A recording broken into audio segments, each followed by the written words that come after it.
Shalom, saudara yang dikasihi Tuhan. Kita akan memasuki renungan pagi ini. Kita melanjutkan dari kemarin dari Yohanes 8 ayat 30 sampai 29. Kami persilakan. Yohanes pasal 8 ayat 30. Setelah Yesus mengatakan semuanya itu, banyak orang percaya kepadanya. Maka katanya kepada orang-orang Yahudi yang percaya kepadanya, "Jikalau kamu tetap dalam firman-Ku, kamu benar-benar adalah murid-Ku, dan kamu akan mengetahui kebenaran dan kebenaran itu akan memerdekakan kamu." Jawab mereka, "Kami adalah keturunan Abraham dan tidak pernah menjadi hamba siapapun. Bagaimana engkau dapat berkata, kamu akan merdeka?" Kata Yesus kepada mereka, "Aku berkata kepadamu, sesungguhnya setiap orang yang berbuat dosa adalah hamba dosa. Dan hamba tidak tetap tinggal dalam rumah, tetapi anak tetap tinggal dalam rumah." Jadi apabila anak itu memerdekakan kamu, kamu pun benar-benar merdeka. Aku tahu bahwa kamu adalah keturunan Abraham, tetapi kamu berusaha untuk membunuh aku karena firman-Ku tidak beroleh tempat di dalam kamu. Apa yang kulihat pada Bapa, itulah yang kukatakan, dan demikian juga kami perbuat tentang apa yang kamu dengar dari Bapamu. Mereka kepadanya, "Bapa kami ialah Abraham." Kata Yesus kepada mereka, "Jikalau sekiranya kamu anak-anak Abraham, tentulah kamu mengerjakan pekerjaan yang dikerjakan oleh Abraham. Tetapi yang kamu kerjakan ialah berusaha membunuh aku. Aku seorang yang mengatakan kebenaran kepadamu, yaitu kebenaran yang kudengar dari Allah. Pekerjaan yang demikian tidak dikerjakan oleh Abraham. Kamu mengerjakan pekerjaan bapamu sendiri." Jawab mereka, "Kami tidak dilahirkan dari zina. Bapa kami satu, yaitu Allah." Kata Yesus kepada mereka, "Jikalau Allah adalah Bapamu, kamu akan mengasihi aku, sebab aku keluar dan datang dari Allah, dan aku datang bukan atas kehendakku sendiri, melainkan Dialah yang mengutus aku. Apakah sebabnya kamu tidak mengerti bahasaku? Sebab kamu tidak dapat menangkap firman-Ku. Iblislah yang menjadi bapamu, dan kamu ingin melakukan keinginan-keinginan bapamu. Ia adalah pembunuh manusia sejak semula, dan tidak hidup dalam kebenaran, sebab di dalam dia tidak ada kebenaran. Apabila ia berkata dusta, ia berkata atas kehendaknya sendiri, sebab ia adalah pendusta dan bapa segala dusta. Tetapi karena aku mengatakan kebenaran kepadamu, kamu tidak percaya kepadaku. Siapakah di antaramu yang membuktikan bahwa aku berbuat dosa? Apabila aku mengatakan kebenaran, mengapakah kamu tidak percaya kepadaku? Barang siapa berasal dari Allah, ia mendengarkan firman Allah. Itulah sebabnya kamu tidak mendengarkannya, karena kamu tidak berasal dari Allah. Orang-orang Yahudi menjawab Yesus, "Bukankah benar kalau kami katakan bahwa engkau orang Samaria dan kerasukan setan?" Jawab Yesus, "Aku tidak kerasukan setan, tetapi aku menghormati Bapakku, dan kamu tidak menghormati aku. Tetapi aku tidak mencari hormat bagiku. Ada satu yang mencarinya, dan dia juga yang menghakimi." Aku berkata kepadamu, sesungguhnya barang siapa menuruti firman-Ku, ia tidak akan mengalami maut sampai selama-lamanya. Kata orang-orang Yahudi kepadanya, "Sekarang kami tahu bahwa engkau kerasukan setan, sebab Abraham telah mati dan demikian juga nabi-nabi. Namun kau berkata barang siapa menuruti firman-Ku, ia tidak akan mengalami maut sampai selama-lamanya. Adakah engkau lebih besar daripada bapa kita Abraham yang telah mati? Nabi-nabi pun telah mati, dengan siapakah engkau samakan dirimu?" Jawab Yesus, "Jikalau aku memuliakan diriku sendiri, maka kemuliaanku itu sedikit pun tidak ada artinya. Bapa-Kulah yang memuliakan aku. Tentang siapa kamu berkata, dia adalah Allah kami? Padahal kamu tidak mengenal dia, tetapi aku mengenal dia. Dan jika aku berkata, aku tidak mengenal dia, maka aku adalah pendusta, sama seperti kamu.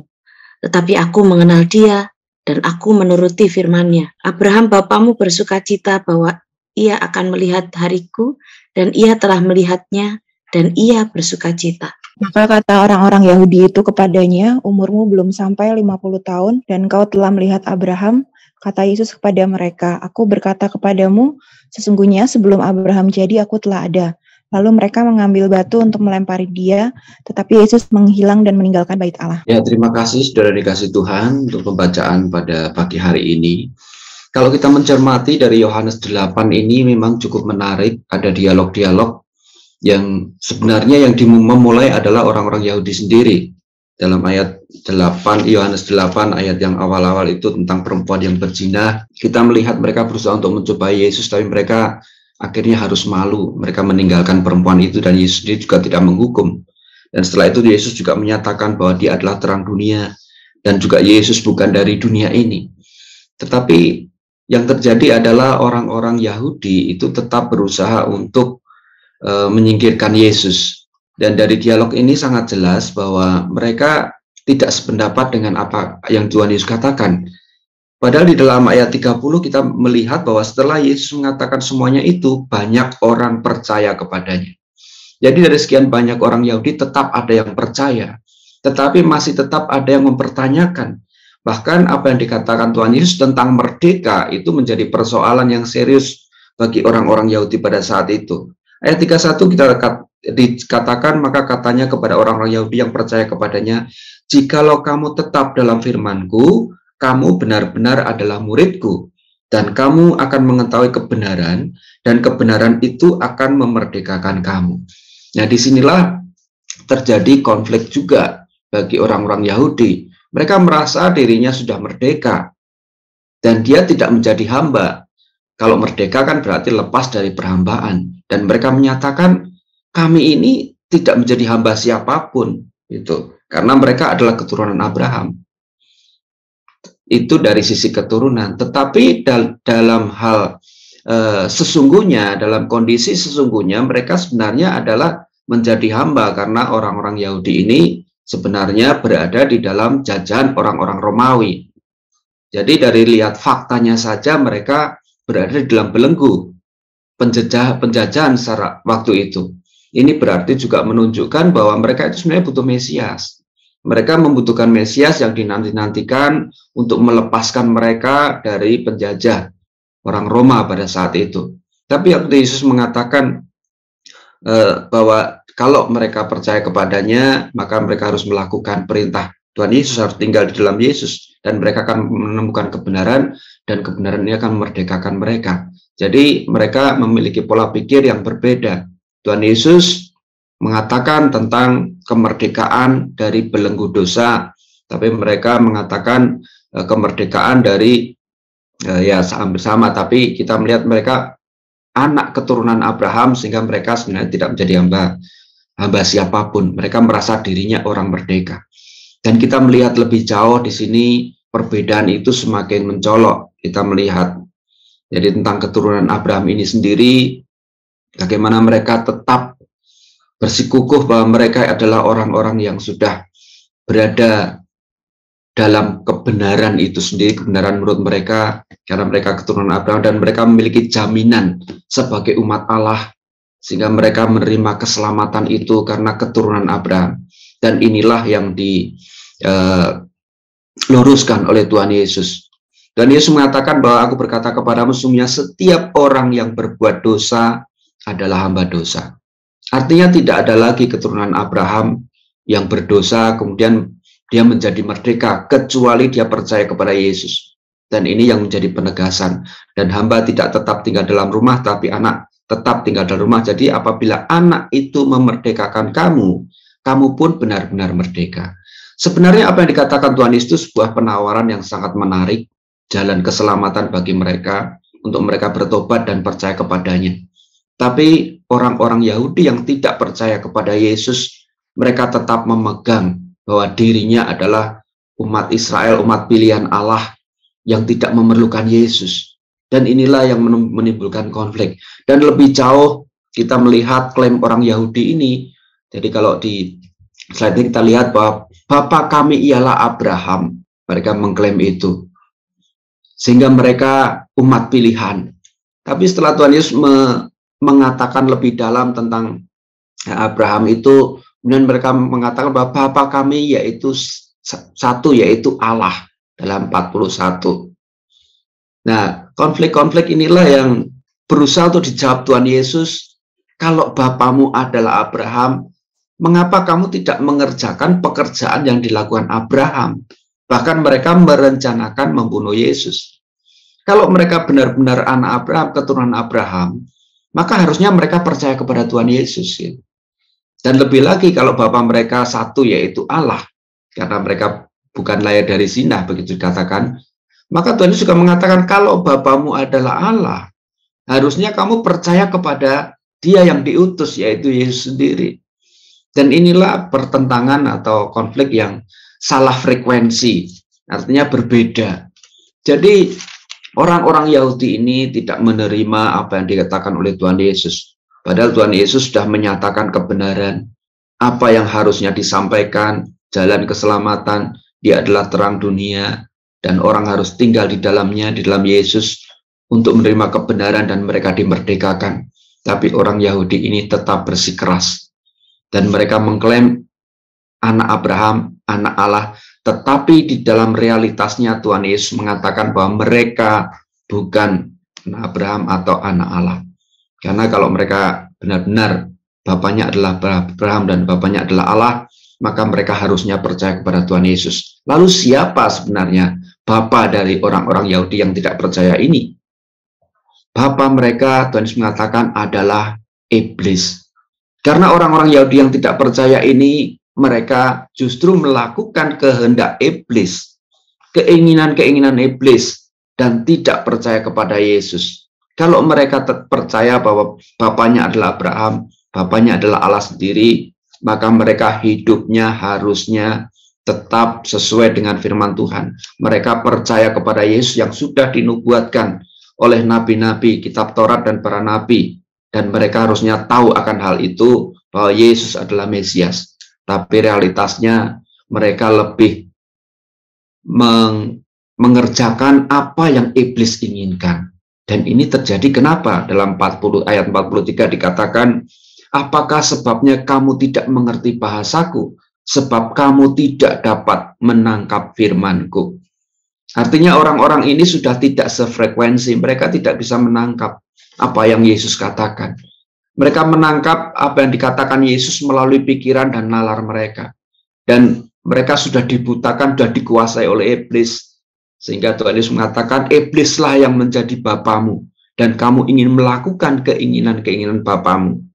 Jadi wajar jika mereka menentang Yesus, dan mereka bertambah marah, istilahnya umop kalau bahasa Jawanya, artinya umop, artinya begitu istilahnya mereka sepertinya ditelanjangi, sampai akhirnya mereka menuduh bahwa Yesus adalah orang Samaria dan kerasukan setan. Dan ini sebuah keputusan yang menurut saya membabi buta. Karena kenapa? Karena orang-orang tahu bahwa Yesus adalah berasal dari Nazaret setahunnya pada saat itu, dan dia adalah orang Yahudi. Dan Yesus mengatakan, orang-orang Yahudi mengatakan, bukankah benar kalau kami katakan bahwa engkau orang Samaria dan kerasukan setan? Dan ini sudah benar-benar kelihatannya pemisah yang begitu kuat antara orang-orang Yahudi yang tidak percaya dengan apa yang disampaikan oleh Tuhan Yesus. Dan inilah yang terjadi pada orang-orang Yahudi itu sendiri.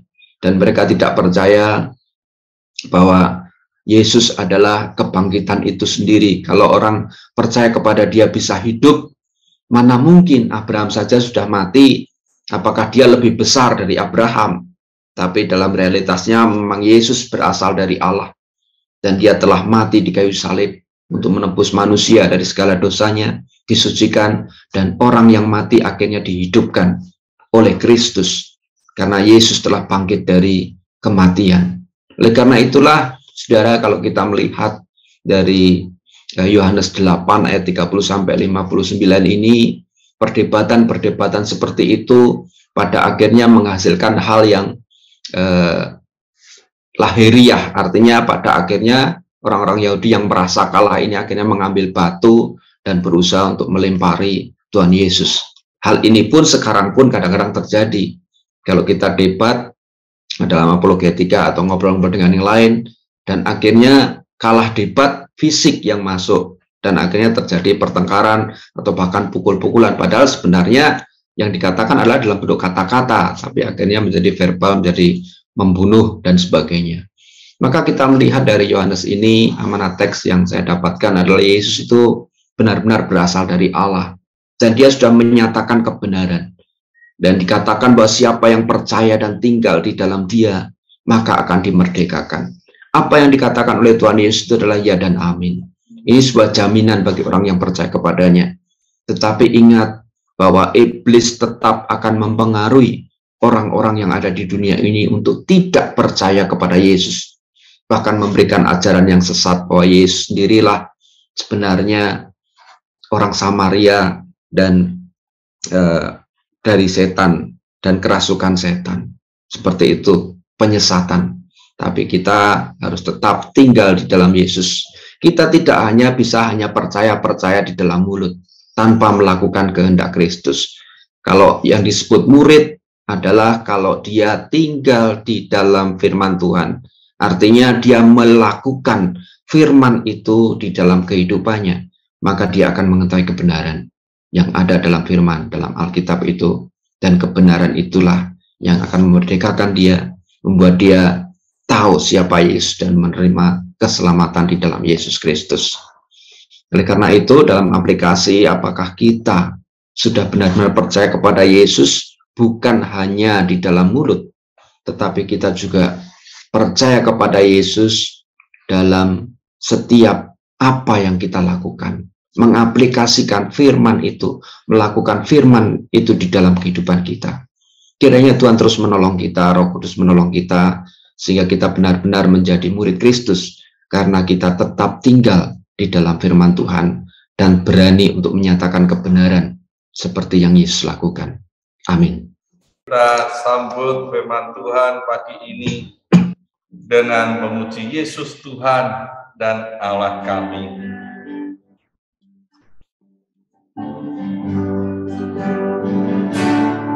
Yesus Tuhan dan Allah kami.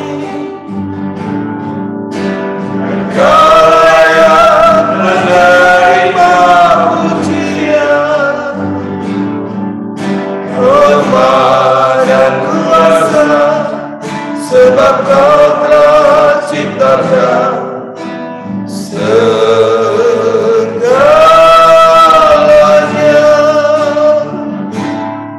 Oleh karena kehendak-Mu, semuanya itu ada dan diciptakan untuk kemuliaan-Mu.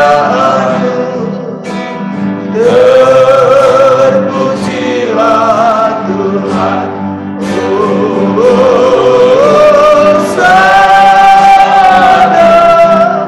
Terpujilah Tuhan, terpujilah Tuhan, Yesus